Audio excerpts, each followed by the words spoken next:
Market లో invest చేసి మీ డబ్బులు డబుల్ చేసుకోవాలనుకుంటున్నారా? సుందరరామిరెడ్డి గారి లైవ్ సెమినార్ కి అటెండ్ అవ్వండి.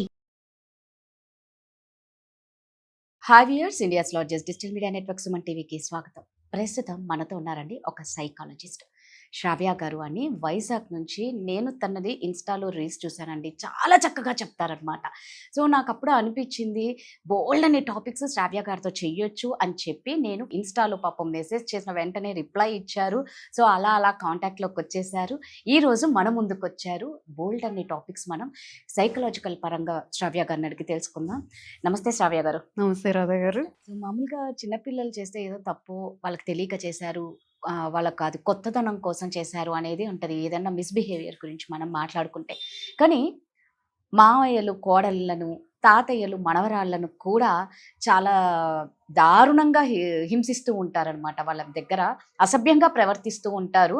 సో ఎందుకు వీళ్ళకి ఈ ఏజ్లో ఈ ముసలి వాళ్లకు ఎందుకు ఇలాంటి కోరికలు వస్తున్నాయి? అవతల పర్సన్ దీన్ని ఫేస్ చేసేటప్పుడు ఇంట్లో వాళ్ళకి ఎలా చెప్పాలి? చెప్పినా వినకపోతే వాళ్ళ పరిస్థితి ఏంటి అనేది ఒక్కసారి మనం శ్రావ్యాన్ని అడిగి తెలుసుకుందాం. శ్రావ్య గారు, మీ దగ్గరికి ఎంతో మంది క్లయింట్స్ వస్తూ ఉంటారు. అవునండి. అంటే ఇందాక నేను అన్నట్లు మనం గత వీడియోలో పిల్లల మెంటాలిటీ గురించి మనం మాట్లాడుకున్నాం. ఓకే, మీరు అన్నట్టు పిల్లలు కొత్తదనము, ఏదో చూడాలి, ఏదో చెయ్యాలి అన్న క్యూరియాసిటీ అట్రాక్ట్ అవ్వడం ఉంటుంది. ఇక్కడ మామయ్య తాతయ్య అంటే ఆల్రెడీ వాళ్ళన్నీ చూసొచ్చి ఒక కోడలు నీ దగ్గరకు వచ్చిందంటే కూతురుతో సమానం. ఒక మనవరాలు నీ దగ్గర ఉంది అంటే ఇక కూతురు కంటే ఎక్కువ. అలాంటి వాళ్ళతో ఈ మామయ్యలు కానీ తాతయ్యలు కానీ చాలా దారుణంగా బిహేవ్ చేస్తారు. ఇంట్లో పేరెంట్స్ కి చెప్పినా నమ్మరు, హస్బెండ్ కి చెప్పినా నమ్మని వాళ్ళు ఉంటారు. ఇటు వీళ్ళు ఎలా మెంటల్ గా వీళ్ళు ఎలా స్ట్రాంగ్ గా ఉండాలి? నిజంగా ఫస్ట్ ఆఫ్ ఆల్ వీళ్ళకి ఎందుకు అలాంటి ఫీలింగ్స్ వస్తాయండి ఈ ఏజ్ లో? ఇది చాలా సెన్సిటివ్ టాపిక్ అండి. ఈ ముసలి అయినా కూడాను ఎందుకు ఇంత డిజైర్స్ అనేది మనం ఒక సైకలాజికల్ యాంగిల్లో చూద్దాం అండి. ఫస్ట్ పాయింట్ అండి, చిన్నప్పుడు వీళ్ళకి ఎవరైతే ఈ ఏజ్ పెరిగినా కూడా ఇంత డిజైర్స్ ఉండడం అనేది ఎవరికైతే ఉంటుందో వాళ్ళకి చిన్నప్పుడు వాళ్ళకి జరగాల్సిన మదర్ నీడ్స్ కానీ, మదరింగ్ ప్రేమ కానీ అవన్నీ ఎవరికైతే దక్కువ అండి. అగైన్ ఇంతకు ముందు మనం ఆ కేసులో ఎలానో వీళ్ళకి డిజైర్స్ విపరీతంగా ఉండిపోతాయండి. ఈవెన్ దో పార్ట్నర్ నుంచి దొరుకుతున్నా కూడాను ఎక్కువగా ఉండడం, ఏజ్ అయినా కూడాను ఇంకా కావాలనుకోవడం. That is the one thing అండి. ఇంకొకటి అండి, కొంతమంది మగవాళ్ళు పవర్ కంట్రోల్కి చేస్తారండి. నేను మగాన్ని, నేను ఏదైనా చేయొచ్చు అనేది కొంతమంది మగాళ్ళు చేస్తుంటారండి. సొసైటీలో ఏమవుతుంది అని అంటే, ఈ ఎస్పెషల్లీ ఇది పెద్దవాళ్ళు ఎలా యూస్ చేస్తున్నారు అని అంటే, పెద్దోళ్ళు కదా అని వదిలేస్తూ ఉంటారండి. లైక్ ఫర్ ఎగ్జాంపుల్, బస్సులో ఒక అమ్మాయి వెళ్తుంది, పక్కన ఒక 60 ఏళ్ళ పెద్ద ఆయన కూర్చున్నాడు. ఆ అమ్మాయిని ఇట్లా రాంగ్ టచ్ చేయడము, ఇట్లా ఇట్లా ఏదో చేసాడే అనుకోండి, ఆ అమ్మాయి లాగిపెట్టి కొట్టదు, అరవదు, ఏమి చేయదు, లేచి వెళ్ళిపోతుంది. ఎందుకంటే ఏజ్కి. సో నా పాయింట్ ఏంటంటే, ఇది బ్రేక్ చేయాలండి. రాంగ్ టచ్, సెక్షువల్ అబ్యూజ్ ఎవరు చేసినా అది సెక్షువల్ అబ్యూజే, ఎవరు చేసినా అది రాంగ్ టచే. ఏజ్కి సంబంధం లేదు. ఒక మిడిల్ ఏజ్ మ్యాన్ చేసినా, ఒక చిన్న పిల్లడు చేసినా అది సెక్షువల్ అబ్యూస్ కిందనే వస్తుందండి. మీరు అన్నట్టండి, కోడళ్ళు ఎంత హోప్లెస్ సిచ్యువేషన్ అంటే అది, మావయ్య కనుక ఇట్లా వచ్చి రాంగ్ టచ్ చేసినా, మిస్బిహేవ్ చేసినా ఆమె హోప్లెస్ సిచ్యువేషన్ అయిపోతుందండి. హస్బెండ్కి వెళ్ళి చెప్పడానికి ఒకటి చాలా ధైర్యం కావాలి. అటు నుంచి వచ్చే రియాక్షన్ మనకి తెలియదు ఎలా వస్తుందో. మోస్ట్లీ కేసెస్ అండి హస్బెండ్లు నమ్మరండి. నా తండ్రి ఇలా చేశారు అని అంటే మోస్ట్లీ కేసెస్లో నమ్మరు. ఆ అమ్మాయికి హోప్లెస్నెస్, హెల్ప్లెస్నెస్. ఇంట్లో చెప్తే మోస్ట్లీ మదర్స్ ఏమంటారంటే, పెద్ద ఆయన కదా వదిలేలే. ఇప్పుడు ఈ అమ్మాయి కోసం ఈ అమ్మాయి స్టాండ్ తీసుకున్నప్పుడు, ఈ అమ్మాయికి ఒక కూతురు ఉంటుంది. ఈ కూతురుతో కూడాను ఆ మామయ్య అలానే చేస్తుంటే ఆ అమ్మాయి ఇంకెలా స్టాండ్ తీసుకుంటుందండి? ఈమె హెల్ప్లెస్ సిచ్యువేషన్. ఈమె హెల్ప్లెస్ సిచ్యువేషన్లో ఉన్నప్పుడు కూతురుతో కూడా మీ మామయ్య అలానే బిహేవ్ చేస్తున్నప్పుడు ఆమె ఇంకేం చేస్తుంది? సో ఇంట్లో వాళ్ళు చాలా సపోర్ట్ ఇవ్వాలండి. జడ్జ్మెంట్ ఇవ్వకండి. ఫస్ట్ ఆఫ్ ఆల్, అబ్యూజ్ ఎవరు చేసినా, రాంగ్ టచ్ ఎవరు చేసినా అది రాంగ్ టచ్. ఏజ్తో సంబంధం లేదు. ఇదొకటి బ్రేక్ చేయాలండి. అది ముసలోడైనా, చిన్నోడైనా, మిడిల్ ఏజ్ మ్యాన్ అయినా, abuse is abuse, wrong touch is wrong touch. Radha గారు, మీరు చెప్పినట్లు చూస్తే ఓకే, రకరకాలుగా వాళ్ళు ఇంకెక్కడికైనా బయటకు కూడా వెళ్ళొచ్చు. అంత కోరికలు ఎక్కువ అయిపోతే మీరు కంట్రోల్ చేసుకోలేకపోతే వెళ్ళిపోవచ్చు. బట్ ఇంట్లో ఉన్న కోడళ్ళ మీద, మనవరాళ్ళ మీద వీళ్ళ ఫోకస్ ఎందుకు ఉంటుంది? ఉంటుంది. కరెక్ట్ క్వశ్చన్ అండి.